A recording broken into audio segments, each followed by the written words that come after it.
Siko bag oyo nini? Ba trafic kaka. Non, bag oyo utilité nango eza na ba pouvoir na kati. Donc ba pouvoir concernant ba travail nanga. Opesa ngo ba mission. Ah oui. Opesa ngo ba mission. Ba musicien, ba pasteur. Opesa ngo ba bag. Oui. Ba pasteur, ba bag auction ezali, ba bag ya fusion ezali, ba bag ya séduction ezali, ba bag ya succès ezali. Donc oyo siko ezali pentacle lunaire pour nangai tant que maître supérieur, maître rouge. Merci maître rouge plateau etikali nayo la démonstration ngana rozo nga tout complet na rokelbela na invité Nicolas. Non, Nazali. Na mais plateau à vous.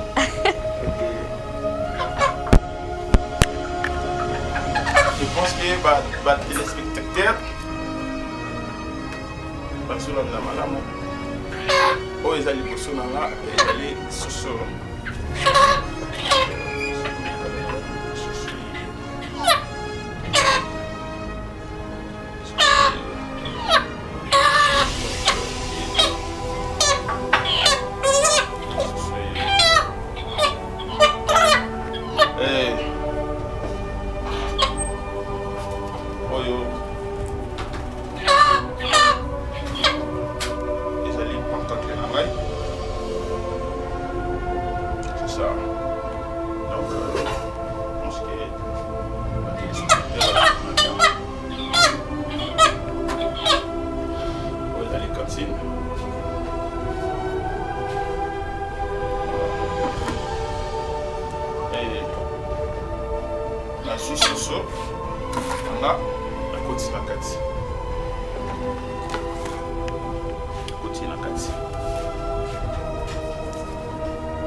bien.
Nous sommes GoLocation. Nous prenons votre talon de bagage au pied de l'avion et nous vous déposons tout de suite où vous voulez, dans les meilleures conditions possibles, pour vous donner plus de temps et de liberté.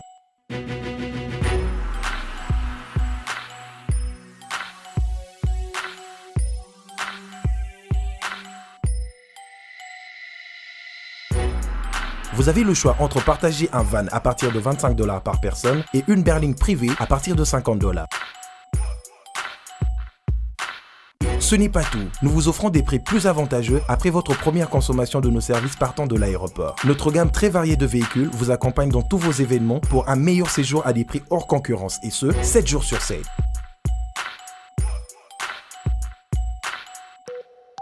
Puis, nous vous faisons suivre vos bagages chez vous rapidement et en toute sécurité par un personnel professionnel et très qualifié. Pour plus d'infos, Europe, Amérique, Congo ou golocationrdc@gmail.com. GoLocation, nous sommes au Flat Hotel Lontu en face de ShopRite. Avant, quand je prenais mon vol, j'organisais tout seul. Quand je voyageais, que ce soit en business ou en économie, arrivé à l'aéroport, je rencontrais de tracas.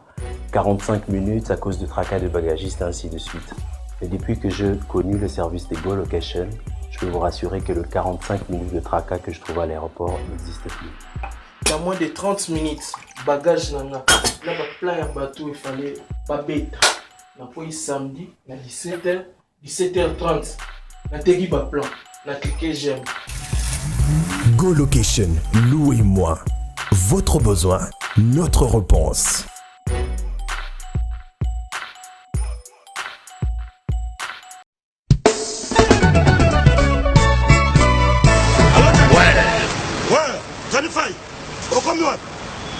Aux allons à Gare du Nord. Bon, tout justement, soit métro ligne 4, quitte la Marcadet, Poissonnier. Bandaka Komata, Netsozo ya Château Rouge.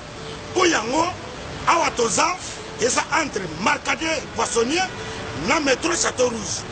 Bandaka Komata, en face, il y a magasin Carrefour Market, en face, Batalana, au moment drapeau, il y a RDC Congo. Okomona awa toza ezaka kawana sala rapide nazo zela yo franco na bango tsani fai eloko eleki libumu ezate nazo zela yo à tout à l'heure.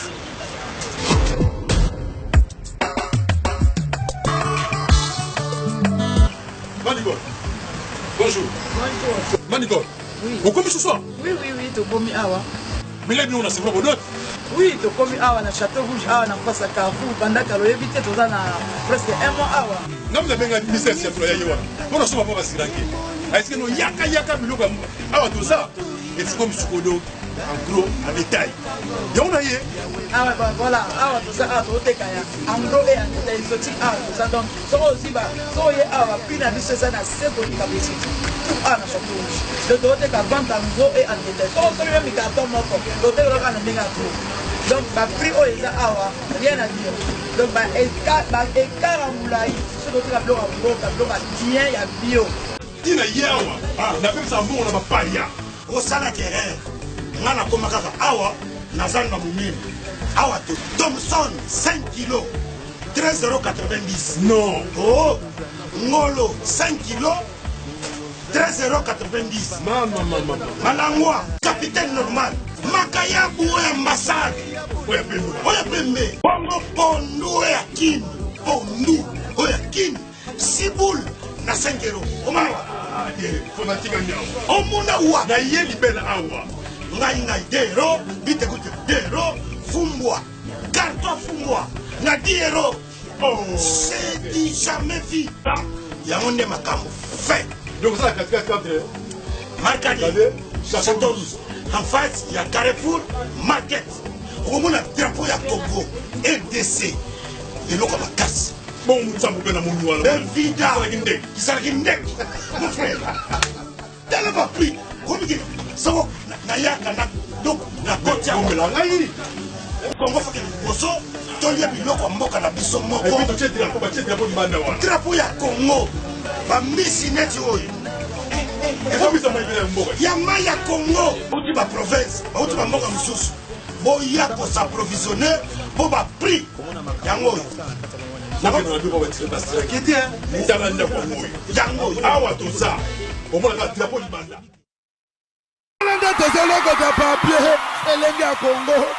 Glodidia Sika, la mignonne. Hey, la mignonne. Tracy Mbelenga Pro. Tracy Mbelenga Pro. Kata. Bienvenue, salut à vous tous ceux qui nous suivez de partout sur les www.elengia Congo avec Glody Diasuka, la mignonne de la presse, la maman de Preston. Meilleurs vœux à vous tous ceux qui nous suivez en ce moment. Vous avez occasion comme on a biso na début année, donc on va vœu le meilleur na batutu, on va lingara biso na batutu, balandara biso na bateau pe ba biso pour la toute première fois. En tout cas 2018 c'est l'année moko ya ba surprise agréable, il y a plein de succès à l'Union Soyez voilà, nous sommes là toujours pour vous informer, pour vous montrer comment dirais-je, vous montrer makambo les karalambo à la biso Kinshasa Congo Union sera rapport na kosala bino plaisir ba internet Union voilà. Merci à Tracy Mbelenga Pro la même magique, merci à Nicolas Mokonzi Osombia bifo baxera bon Mokonzi Mokonzi ba caméraman tout ce que ekira bon merci à toi Nicolas. Voilà, je reçois aujourd'hui un homme, un jeune, je ne sais pas comment l'appeler, mais vous allez le découvrir ensemble avec moi. Mais nous allons découvrir parce que n'habitez quoi. Biso kotara partout, to ya maramutu nyonso, to tira maramutu nyonso, tant ya ko s'exprimer, mutu toza pour ça passer message dans le monde entier et monae et yebae, biso to ko tchaye micro, donc to tchara ba tout à l'aise. Voilà. Rapidement, je salue déjà mon invité. Il s'appelle Maître Rouge. Bonjour. Bonjour, madame. Bonne santé. Santé Kitoko Makasi. Bon Makasi. D'abord, pourquoi Maître Rouge? Comment on dit Maître Rouge? C'est déjà partout, donc. Bon, on a conseillé comme on a vraiment ébangi c'était. Et ça combo moko, ça significatif. Donc supérieur Maître Rouge. Comme on a une kolobanini. Comme on a une koloba makila. Donc ceux qui te bi total en akati ya ba 20 na yo eza ko circuler wana eza makila. Donc c'est ça. Et makila yango zo couleur ya pembe te mais zo couleur ya rouge. Voilà.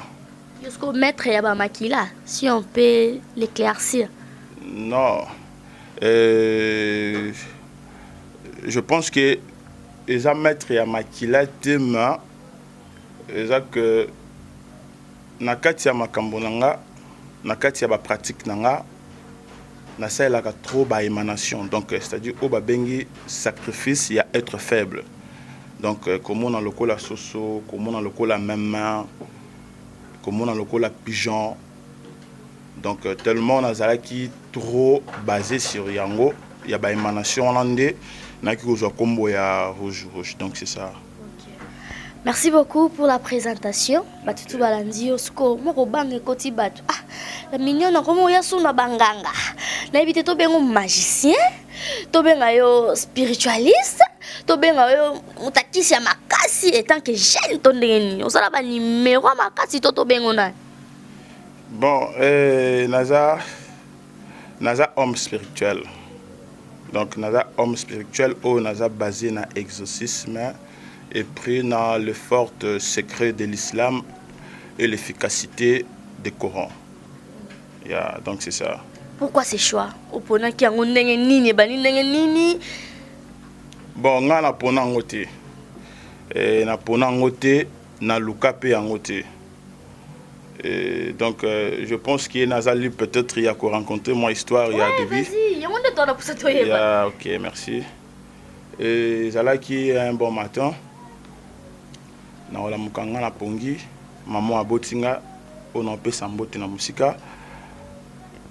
Elle m'avait parlé que non pendant la nuit a joie qui vision ya joie qui Zala qui a papa moko ya mukolo Zala qui habillé na robe ya pembe et papa wana atuna ki ngai atuni alobi moi na mobali ya zapi et maman bombaki maman ibisaki ki non azati. Et après, à l'obina, qui non, je sais pourquoi. Na moni à la chambre, na kuna lali. Maman insistait que non, azate. Et voilà. ayaki ko bousculer maman akotaki par Fox. Tanga ayaki kokota par Fox et maman ekolandi na sima amoni ye mutu yango asimbaki nga na loboko intentanga asimba nga na loboko to disparaître nga na ye.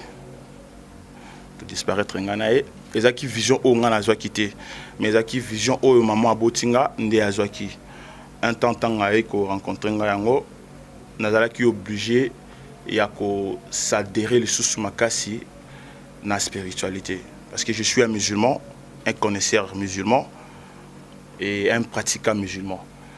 Donc nazalaki mutu ya ba concentration trop et à travers vision wana et qui ko permettre na ngal susuna se fortifier et puis na lukana yeba vraiment vision wana ni kolobanini et avec le temps na kati ya khalwa waza musulman bazolanda ba yebi khalwa soni kolaksanini na kati ya khalwa na ikoza vision na lisusu milenga moko or kezalaki ange gardien nanga ne ki ko visiter nga pour que atambusanga na autre bengi monde invisible monde des esprits. Donc c'est par là qu'il qui s'introduire dans le monde invisible. Merci beaucoup. Dans le monde invisible, bon, nini lokola nini? Déjà monde bon, kolobana yo vraiment ezala moi passe parce que na osepela yo nde oya na pesa yo pe pouvoir wana pour ça la voyage astral yo pour keno découvrir yango.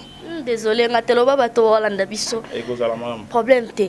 Mais siko bato babanga ba wana isa bilomo ba mauvaise pratique. Na wana nyosuyo kolobani. Non, wana isa faux et archi faux. Non lobalanga awa siko motenga pe na bangi. Non, ko banga te. Ce qui au bangi eza mabe. Eza mabe pourquoi? Parce que initiation oyoyo ngai maître rouge na ye nango lelo ezali pona ko sunga batu donc nazo sunga kaka te individu son plein nom ezala même ba pasteur ezala ba prophète ezala ba bishop ezala même ba sango o bazana pouvoir ya infériorité pouvoir ezam penacé ba ya ba consulter nga pour que to chamaele donc kozwa orgueil konyatango na sia makolo donc c'est ça consultant ndeni bon babanga nzambe yo zo me bon suna na pena zanga nzambe yo milimo boye ya kubangi non nazanga nzambe pourquoi nazanga nzambe parce que naza na eloko yo babengi na rab takuwa donc takuwa ni koloba la crainte de Dieu donc c'est pas donné à tout le monde, il y a Azwa visite, il y a ange gardien. Alors ange gardien, Moutassa la kaye Zaranzambe, Ezaka Satante. Hein? Donc yo penengo zawa, ozana ange gardien na yo. Ok non, nakoki ko sunga yo, oko manarele na contact na ange gardien na yo. Alors c'est pas de la sorcellerie et puis à la démologie. Donc c'est ça. Mais non, utilité la ngozani pour na battre. Bon, malamu nango ezali pona kosunga batu, c'est ça. Kosunga na sens ni. Donc kosunga ba yibi eloko yo talisa nde ton komo mona na kina. Bon, en fait, ezo bon, l'alignement on appelle koki kozala na kati. Mais mingi eza vraiment yango te. Naza wana pona kosunga et puis spiritualité na ngai ezali pona kosunga moto na kanyoso. Ils ont la maladie, ils ont la cas financière, ils ont la cas financière sundeni. Donc c'est-à-dire moto simba mbongote, dans la difficulté à mbongo. Yo siko aider au PC mbongo. Bon, pourquoi pas? Yo sala wapi? Apa msala. Nasara na monde des faveurs Santos. Hein? Nasara na monde des faveurs Santos. Nazar représentant légal, il y a monde des faveurs Santos. Moi nous a trop sur na yo. Bon. Bon, en fait, n'habité à part trop sur ceux qui est aux anamons, monsieur à employé parce que trop sur les amours qui est au Canada vraiment n'engagé. Oui. Yo, ce qu'on est, Oza. Il y a dans Lucas Siko.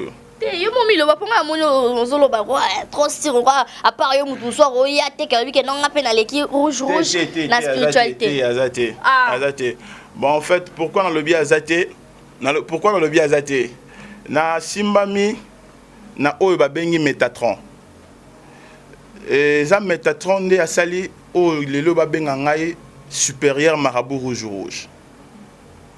Donc je suis capable et prêt de faire tout. Et nazo yamba même ba appel ya batu mususu oyo bazo tamingi Angola bazo lela bakosami mingi na ba soit disons ba maître. Alors cette fois-ci naye pour nous corriger ba n'importe qui, na ba n'importe comment. Voilà, mais oyebi comment est-ce que réputation ba marabout et kenda keno baza batu ya batu ya ba numéro ba faux numéro ora to vandia mais ora mutu no mo abata mi otiki soki libanda osala ba ni donc oyebi le réputation kenda donc monte ke batu bele ba hotel so ba ke non madame Glody mutoyo libiso lisusu bing ba comment qualifier bino ba aventurier. Ah bon, nenga siko na epona aussi ça makambo wana. Na epona aussi lisango franchement. Il y a solo na epona aussi sango. C'est ça. Mais vous reconnaître quand même parmi bino vous aventurer belé. Bon. Ceux qui dans le B n'a reconnaître ce qui n'a aussi. Alors na qualité na ngana ko buka lokutate. Donc il faut dans le ban vérité pour nous sungayo et puis que sungana ba téléspectateurs au bazolanda biso. Tant aux hommes original, il faut tous s'attendre à pirate ezali. C'est ça. Alors naye pour na ko liquider ba pirate surtout pour évacuer bango parce que omoni zana fi moko o na kotanga kombote aki komona nga et na ko solo naye elle m'a appris que azara sous na croyance il y a mystique il y a spiritualité. Pourquoi? Parce que à kosami mingi et ça la nga passi et ça la nga vraiment passi makasi et puis nazala ki na musala makasi ya kozongi sa sous na kati ya croyance wana donc ya kolakisa eli susu ke non oyo amona ikuna ezaki purement faux et pirate donc original les andenga et puis original les simamine nanga parce que na simamine na 7/4. C'est ça. Oyebi ke na oki ocho soulever point mon quoi que non mais ba pasteur oyebi ke ba nzambe ba olanda biso donc par là yo c'est sûr que non ils appellent déjà ba pasteur mo ba consultera yo. Mais pourquoi pas? Pourquoi pas? Et ça logique, et ça normal, et ça m'embêtant. Pour ça dionine ba zab côté mususu yo côté mususu. Oh, ngana za côté nini? Yo magite donc ba passer to ba ke quoi ça ba tout na ba mouchoir c'est que you ta côté na. Bon, et ça diabolique té. Et ça satanique té. Moi te rocha ba nzambe la confusion. Non. Et aller juste méditation et puis concentration, c'est tout.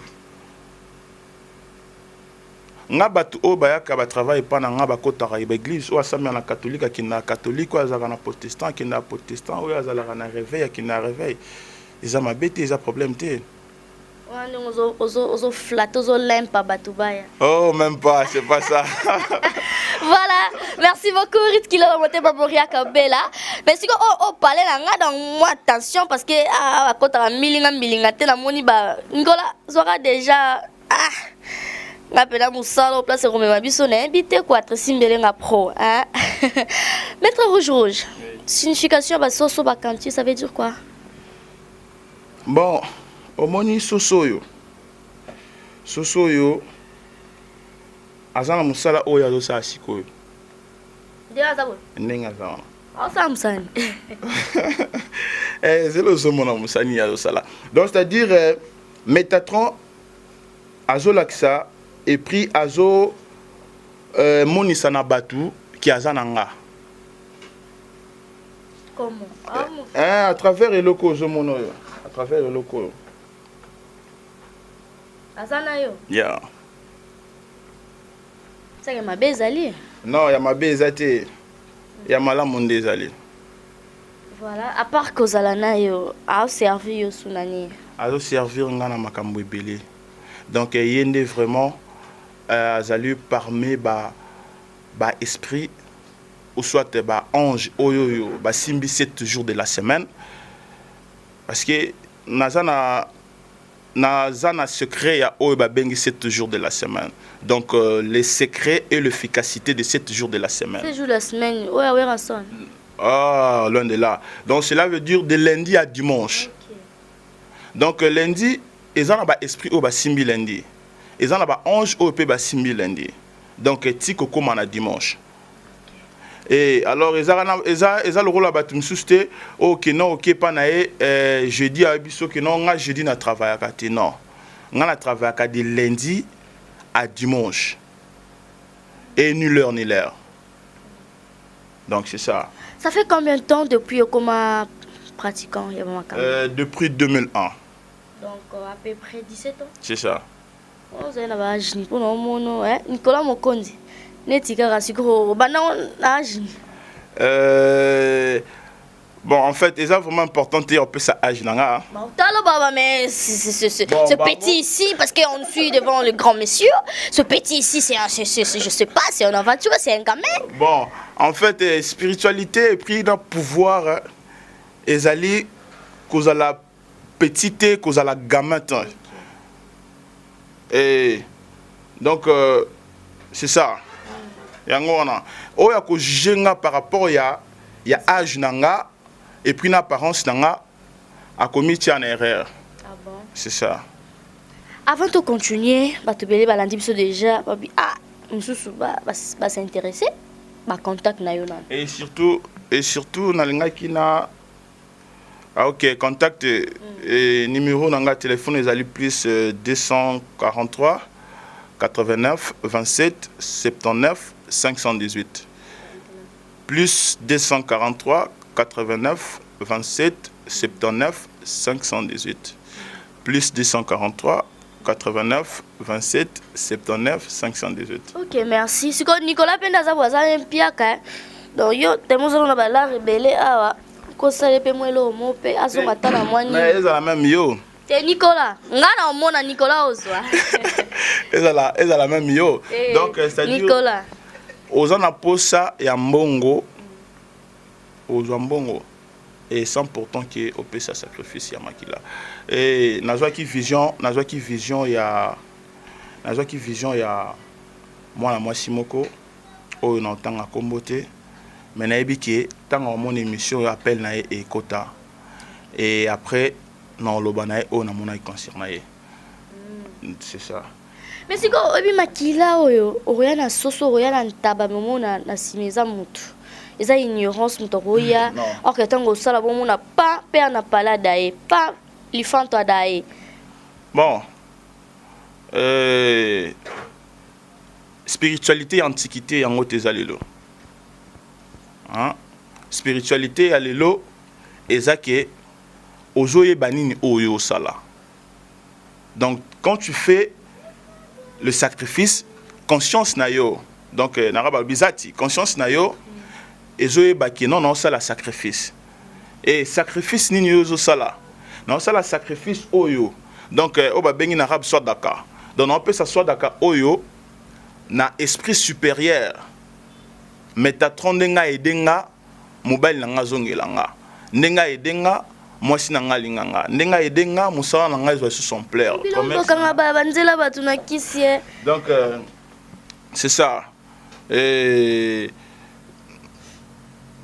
makambo ya sacrifice et bani lelo te koko na biso Abraham asala yango, n'est-ce pas?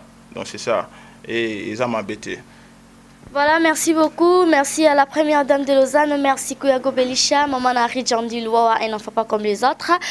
Merci à mon papa chéri, papa Diasuka Kanda Jamari. Merci à ma partenaire Nyoso. Tout ça toujours ensemble. Voilà. Maître Rouge. Ok, malé, beto chuté. Ce qu'on va dire, na Nicolas Mpiakati.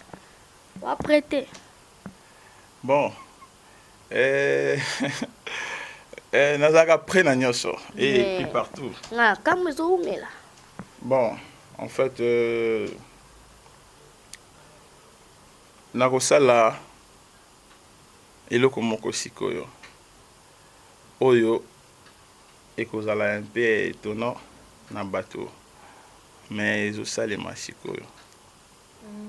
Ok, tozela. Je pense que ce sikoyo bago ezani batrafic kaka. Non, bag oyo utilité nango eza na bapouvoir na kati. Donc bapouvoir concernant batravail nanga. Bopesa yango bamisien. Ah oui. Bopesa yango bamisien. Bamusicien, bapasteur. Bopesa yango babag. Oui, bapasteur, babag auction ezali, babag ya vision ezali, babag ya séduction ezali, babag ya succès ezali. Donc oyo sikoyo ezali pentacle lunaire pour nangai tant que maître supérieur maître rouge. Merci. Maxi Bio Café. Yango.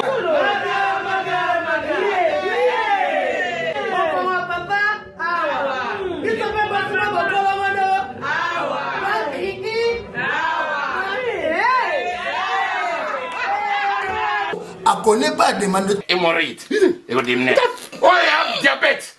Un année avant. Sous réserve. Yango te. Bon, bah, tu poses à cas, yo, moko. Expliquez mon ninga, toi, un problème dans le couple. Expliquez, maman. T'es loco, ils ont mis sa vie sur la couple, yango. Tout ok. Bio Café et au salation de lengue. Tomé la car na bino yango. Force Mbetu. Danger. Maxi Bio, café original. Café original. Bande ko tomela yango pour la santé na biso. Merci beaucoup, Maître Rouge.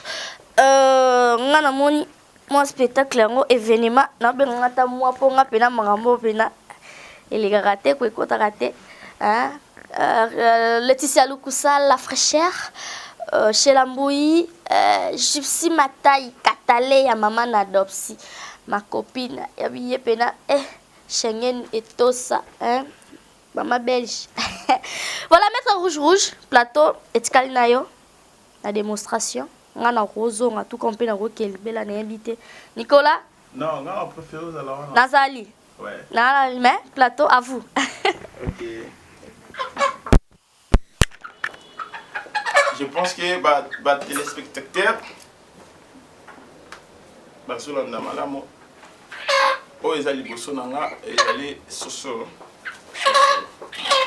sokotala bien soso iyo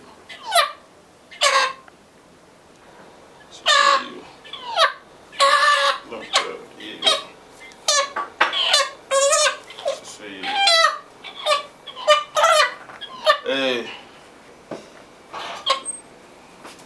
oyo ezali pentacle na ngai, c'est ça. Donc je pense que les téléspectateurs on a bien oyo ezali cantine.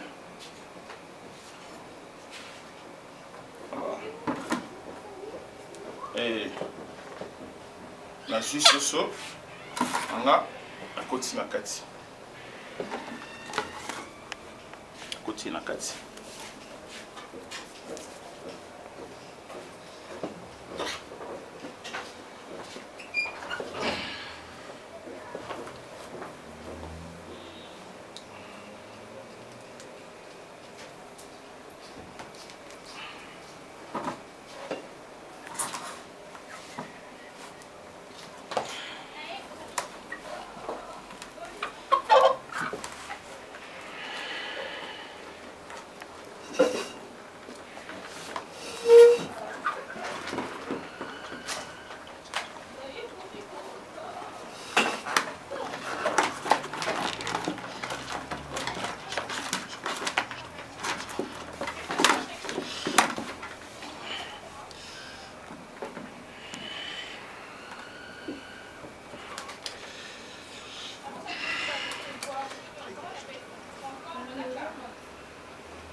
que vous en avez bien.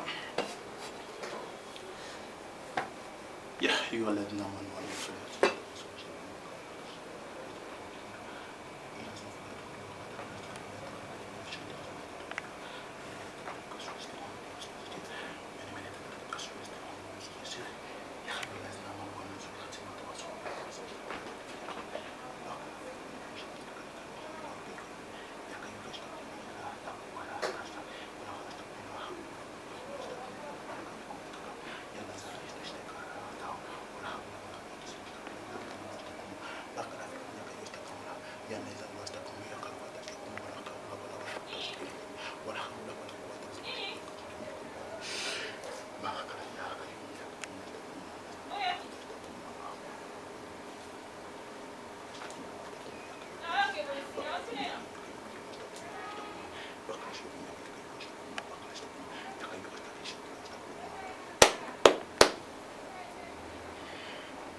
Je pense bien. Journaliste à assisté. Journaliste à été. Hein? Journaliste à assisté. Journaliste à Kiwapi. Nazali. Mais dans un état. Et en fait, donc voilà. Oui, donc c'est ça. Soso Yeo Asumbi Mbongo. C'est ça. Donc, yo mouton a posé un bon soso assumé la caillou. Assumé la bon. On a besoin de même à ça la pour na yo. À ça la mot. Donc, en fait, la spiritualité n'a pas de la limite. Partout où vous êtes. Donc, tellement ici que vous allez 4 élémentaux, ils allaient toujours. Ici que vous allez, mon pépé allé, mon toit allé, la terre est allée. La terre est allée et puis moto est allé. Donc spiritualité soit mili monanga baza capable de et puis que ça te fait bino de loin ici qu'à Obozali n'a pas différentes sortes de problèmes au Bozanango. Et donc c'est ça. Et initiation, porte déjà ouverte pour l'initiation. Nous surtout, on a besoin de spiritualité, on a besoin de mystique, on a besoin qu'il n'y ait pas comment pratiquer. On appelle ça un numéro là, plus 243 89 27 79 518. Donc, Bambo Tening, il a bino et puis na remercie bino ya trop, bino mo bomoni, ya olo de les athées, soso yo na sumimbongo. Donc c'est ça. Merci beaucoup pour tout ce que vous avez suivi. Merci. Okay. Merci, c'était un grand plaisir pour moi de vous recevoir. L'émission là, pour la toute première fois, Nayamba homme spirituel. Merci d'attention pour la Bisso. Merci d'attention pour Pesaki Bisso. Merci. Okay, que Dieu vous protège. Ok, à vous aussi. Je ne sais pas quoi vous dire encore. Ouais. Merci beaucoup. On est ensemble. Ok, merci maman. Ok, au revoir. Au revoir, vous aussi. Au revoir.